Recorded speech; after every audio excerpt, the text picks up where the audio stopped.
Hello, everyone. Have you ever tried to explain how things are different from each other? Like why one thing is big, another one is even bigger, and one is just the biggest of all. Well, today we're going to learn all about that with a really fun story. Let's jump right in. So, think about this for a second. We all know an elephant is, well, huge, and a mouse is tiny. But what are the exact words we need to use when we're comparing them? That's the little puzzle we're going to solve together today.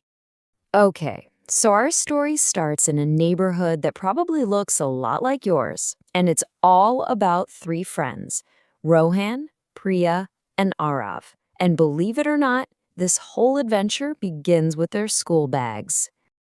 So first up, let's meet Rohan. He's so excited he's got a brand new school bag. Now, if we just look at his bag all by itself, we can say Rohan's bag is heavy. See? It's just a simple description. We're not comparing it to anything else just yet. And you know what? That simple describing word, heavy, actually has a special name. It's called the positive degree. It sounds a bit fancy, but it just means we're talking about one thing. Easy peasy, right? But hold on, the story is just getting started. Right then, Rohan's friend Priya comes by with her school bag. And this is where things get really interesting. Whoa, take a look at that. It looks like Priya's bag has a few more books in it. So now we can say Priya's bag is heavier than Rohan's bag. Did you catch that? The word heavy changed to heavier. And we use that little word then to connect the two. This new way of comparing things also has a cool name. It's called the comparative degree. And we use it only when we're comparing exactly two things. So remember, heavy becomes heavier when you add that ER to the end. But the fun doesn't stop there. Just then, their third friend, Arav, shows up. And you are not going to believe the size of his school bag.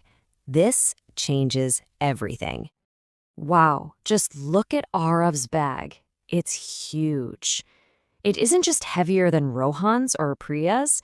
It is the heaviest one in the whole group. When we compare his bag to everyone's, we say it is the heaviest. And this brings us to our third and final special word for today, the superlative degree. This is what we use when we compare more than two things and we want to find the number one, the top dog. We always use the before the word and add est to the end. So let's quickly look back at our story with this little chart. Rohan's bag is heavy. That's our positive degree. Priya's bag is heavier. That's the comparative one. And Arav's is the heaviest. That's the superlative. See that amazing pattern? Heavy, heavier, heaviest. So you've heard the story of the three friends and their bags. But here's the best part. What you've just learned is like a secret code. A code you can use to compare almost anything you see around you. The most common rule in our secret code is actually super simple. For shorter words like tall or small, you just add to compare two things and est to compare lots of things. So a tall boy can be taller than his friend, and maybe even the tallest in the whole class. But what about longer words? Words like, say, beautiful or comfortable. It would sound a bit funny to say beautiful-er, wouldn't it? So for these big words, we use some little helper words. We say more beautiful when we're comparing two things and most beautiful when we're comparing many. All right, you've learned the secret code. I think you're totally ready to try it out yourself. Let's see how you do with your new comparison superpowers. Okay, let's do one together. Look here. We have a car, a truck, and a bus. Now, if we use the word big, which one is just big? which one is bigger, and which one is the biggest of them all. You could even try it with the word small. Go on, give it a shot. I bet you're already an expert at this.